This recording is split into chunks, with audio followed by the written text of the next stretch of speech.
What was the dumbest way you accidentally impressed someone? So one day I sneezed, but not just any sneeze. I'm talking the kind of sneeze that makes pigeons 3 blocks away fall off power lines. My soul left my body, did a Fortnite emote, and came back. The force of the sneeze hit an old drawer in my garage, popped it open, and inside was my dad's ancient Nokia 3310, still charged, still glowing like a radioactive potato.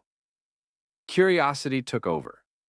I pressed one button, boop, and Snake loaded up. The high score was like 999,999. I laughed. Easy. I played that thing like I was born with Snake wired into my DNA. My thumbs became sentient. After 3 hours and 12 bags of hot Cheetos, I beat the score. Suddenly, my dad burst through the garage door in slow motion, eyes glowing red. Apparently, that score was sacred. He got it during a Taco Bell-induced vision quest in 2004. I had broken a generational record. We haven't made eye contact since. The Nokia question mark? It crumbled into dust, and I sneezed again. A squirrel exploded,